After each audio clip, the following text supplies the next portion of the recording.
ध्यान से उत्पन्न सुख प्राप्त हो रहा था। तब भगवान ने एक उपाय कर दिया कि भूप रूप तब राम रूप तब राम दुरावा, हृदय चतुर्भुज रूप दिखावा, मुनिया कुलाई उठा तब कैसे, विकलहीन मणि फणिवर जैसे। हृदय में चतुर्भुज रूप प्रकट कर दिया और अपना राम जी ने अपना स्वरूप छिपा दिया। तुरंत घबरा के खड़े हो गए सुतीक्षण, ये भूत कहां से, हमारे प्रभु कहां गए। उन गरीब को क्या मालूम कि चतुर्भुज भी भगवान का रूप है। जहां आंखें खुली तो सामने भगवान खड़े थे। वास्तव में जब हृदय में स्वरूप आ जाता है, सृष्टि में कहीं भी दृष्टि पड़ो भगवान ही दिखाई देते हैं।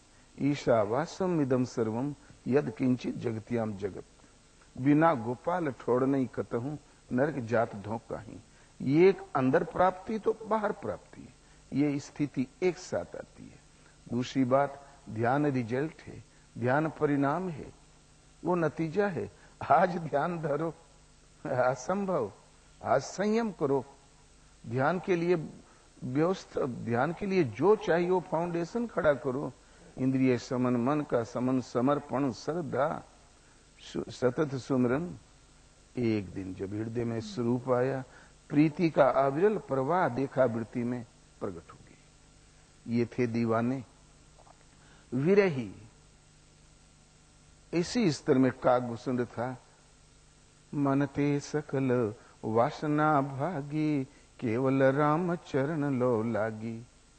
सारी वासनाएं दूर हो गई, प्रेम विवश और वासना के स्थान पर कुछ था तो भगवान के चरणों में प्रीति लो लग गई, पूरा अभिलाष निरंतर। और इसी प्रकार जो जो प्रेमी भक्त अंतरंग हुए, सब ने उसी जन्म में, इसी जन्म में उन प्रभु को विदित कर लिया।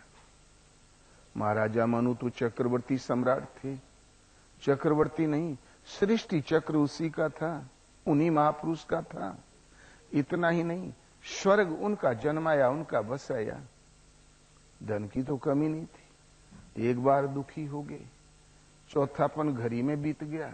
विषयों से तो वैराग्य होता ही नहीं।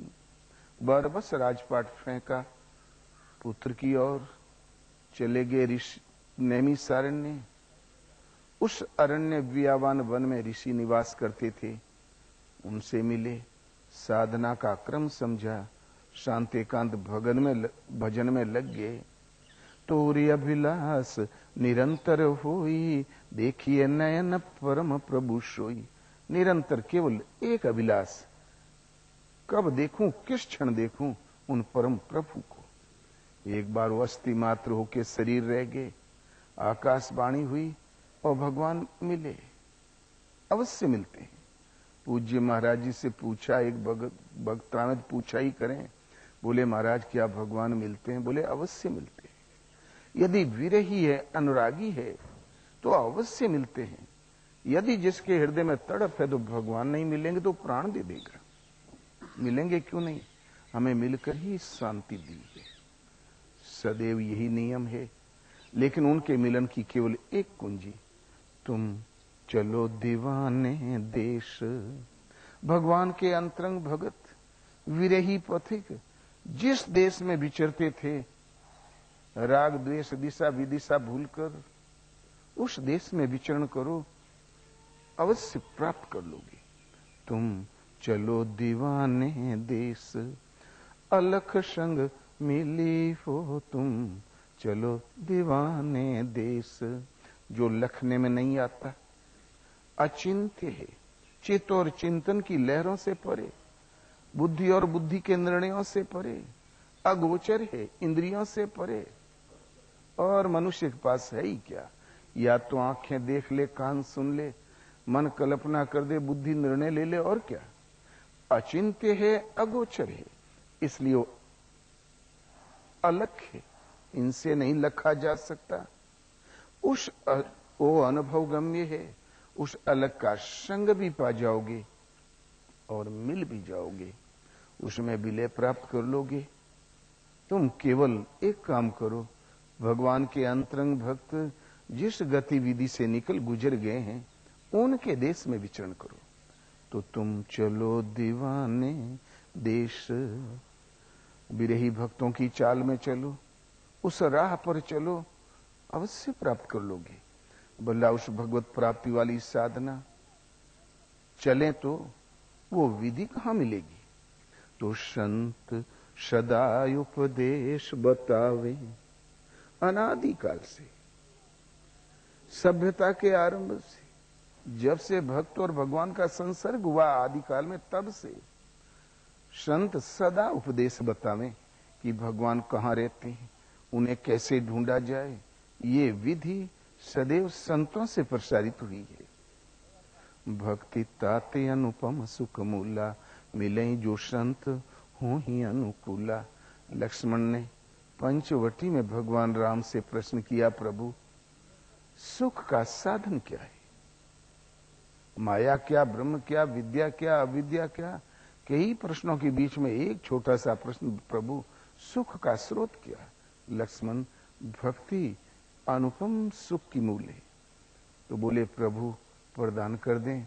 बोले नहीं, सीधा मैं भी नहीं दे सकता। मिले ही जो संत हो ही अनुकूला, मिलेगी तभी जब संत अनुकूल हो। दान दया दम तीर्थ मज्जन, जहां लगी धर्म कहत सुरति सज्जन। सब कर फल हरि भक्ति सुहाई, सो बिनु संतन काहू पाई। दान करो, दया करो, इंद्रियों का दमन, मन का समन, तीर्थों का अवगाहन। जहां तक वेदों ने, धर्मज्ञ महापुरुषों ने धर्म के आचरण बताए हैं, सब कर डालो। जहां लगी धर्म कहे सुरति सज्जन, सब कर फल हरि भक्ति सुहाई। इन सब शुभ आचरणों का फल है हरि की भक्ति, और वह भक्ति सो बिनु संतन का उपाय, बगैर संत के आज तक किसी ने प्राप्त किया ही नहीं। परमात्मा आदि परम धाम है, तो ये संत सदगुरु साधना की जागृति और प्रवेश द्वार है, पूर्ति पर्यंत पद थे। आज तक किसी ने उस भक्ति को बगैर संत किसी ने प्राप्त किया ही नहीं, क्योंकि वो भक्ति एक ऐसी लाइन है, लिखने में नहीं आती, वाणी से, जबान से व्यक्त करने में नहीं आती, किसी अनुभवी सदगुरु के द्वारा जागृत हो जाया करती है। तो संत सदा उपदेश बतावें, और घटे अंदर दीदार करावें, और हृदय में उस परमात्मा का दर्शन कराते हैं। संतों के उपदेश में भगवान कहाँ? हृदय में। वो नहीं कहेंगे कि फलाने तीर्थ में रहते हैं, वो कभी नहीं कहेंगे कि बद्रीनाथ में। ये तीर्थ तो जहां महापुरुष ने तप किया, जप किया, संयम किया, वो पावन स्थली है, पावन है, अवश्य तीर्थ करो, उसका फल है भक्ति। लेकिन संतों के उपदेश में भगवान हृदय में। घटे अंदर दीदार करावें, भगवान कृष्ण ने आरंभ से तो अर्जुन से नहीं बताया। अर्जुन लगा प्रश्न परि प्रश्न करने, बोले प्रभु आप किन किन भावों से जानने में आते हैं? जब ज्ञान मार्ग श्रेष्ठ है तो भयंकर निष्काम कर्म योग में मुझे क्यों फंसाते हैं? अध्यात्म क्या होता है भगवान? विद्या क्या, अविद्या क्या? मार प्रश्न परि प्रश्न की झड़ी लगा दिया। किंतु 18 अध्याय में प्रवेश करते ही एक प्रश्न करके अर्जुन चुप हो गया। जो प्रश्न वो नहीं कर सकता था, वो भगवान कृष्ण ने स्वयं किया और उस भक्त को बोध कराया। भगवान ने कहा, अर्जुन जानते हो ईश्वर कहाँ रहता है? ईश्वर सर्वभूतानां हृदय अर्जुन तिष्ठति, भ्राम्यान् सर्वभूतानि यंत्रारूढ़ानि माया। अर्जुन, वो ईश्वर संपूर्ण प्राणियों के हृदय देश में निवास करता है, हृदय के अंदर इतना समीप, तब लोग देखते क्यों नहीं? माया रूपी यंत्र में आरूढ़ होकर भ्रमवश भटकते ही रहते हैं, इसलिए नहीं देखते। ईश्वरी हृदय में तो शरण किसकी जाए?